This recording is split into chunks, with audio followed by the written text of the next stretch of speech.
No compromise. No more compromise.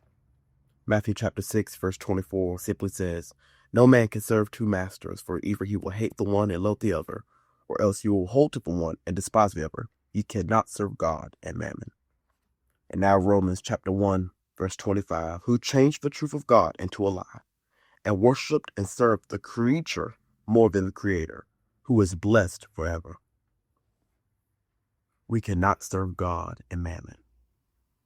We can't serve God and something else. It's either going to be one or the other.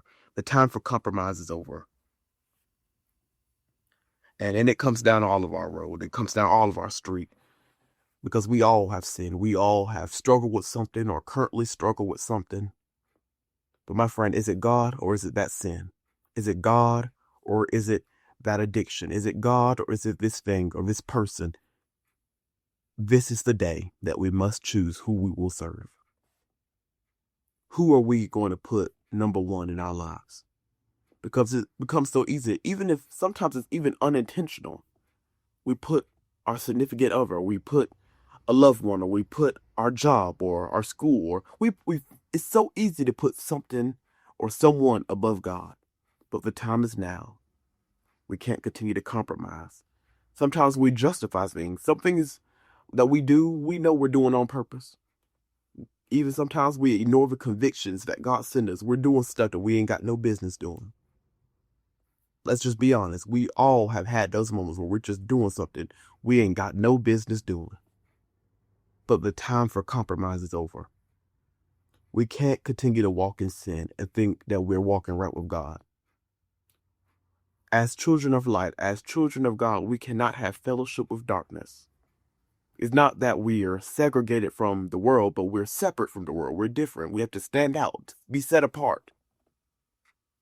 We live in the world, but we are not of the world. So my friend, whatever that issue is in your life, that sin is, that addiction is, just take it to God. Because listen, God will give you the victory over whatever your struggle is. Whatever that sin is, that iniquity is, that addiction is, whatever you may be currently struggling with, God can give you the victory over it. The victory is already won in Him. You just have to receive it. You have to receive it by faith. Just take your issue to God. Cast your cares upon Him. I say it so often. Cast your cares, your anxieties, your worries, your pains, your situation. Cast it upon Him because He cares for you. My friend, the time for compromising is over.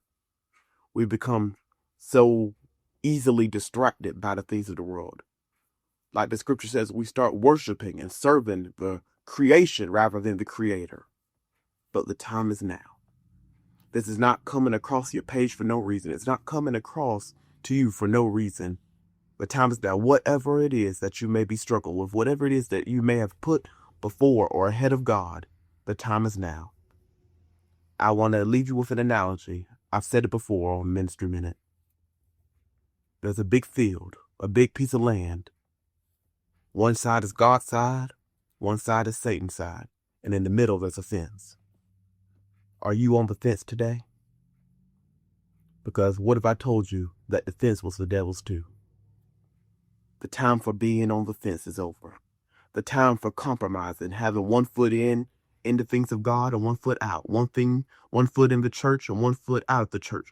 The time for compromising is over. Choose you this day who you will serve. Choose ye this day who you are going to serve. Is it God or is it mammon?